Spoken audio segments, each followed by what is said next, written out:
ప్రియులారా, second day ఎంతో ఘనంగా జరిగించిన దేవుడు ఈరోజు థర్డ్ డే ముంబై ఆ యొక్క Saint Xavier institute technical institute college grounds Machimar colony near Raheja hospital opposite అద్భుతంగా సెకండ్ డే జరిగింది. అనేక మంది హృదయాలు తెరవబడ్డాయి. థర్డ్ డే ఈరోజు లాస్ట్ డే. ఈ యొక్క సిటీలో అనేక మంది దీవించబడ్డానికి ప్రభు మిమ్మల్ని పిలుస్తున్నాడు. ఇంతమంది ప్రజలు ఆత్మీకంగా బలపడ్డారు. మేము మనందరం కలిసి ఈ థర్డ్ డే నిజమైన కొత్త సంవత్సరం ఉజ్జీవాన్ని పరిశుద్ధాత్మ కుమ్మరింపు పొందాం. దేవుడు మీ అందరిని నడిపించి దీవించునుగాక. Praise the Lord. God bless you. రెండవ రోజు కూడిక ద్వారా మరి కుటుంబ సమేతంగా మేము వచ్చి దేవుని వాక్యం చేత దీవించబడ్డాము. ఇంకా రేపటి రోజు ప్రతి ఒక్కరు కుటుంబ సమేతంగా వచ్చి ఈ కూడిక ద్వారా ఆశీర్వదించి దీవించబడవలసిందిగా మనవి చేస్తుంటున్నాము. Praise lord. నిజంగా అమ్మగారు చెప్పిన శారణమ్మగారు చెప్పిన వాక్యం నిజంగా చాలా బాగా అనిపించింది. అసలుకి చాలా ఆత్మీయంగా బలపరచడానికి చాలా అద్భుతమైన వాక్యము.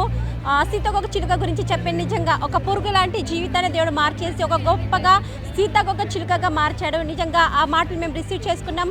నిజంగా దీవించబడ్డాం. దేవునికి నామానికి మహిమ కలుగును గాక.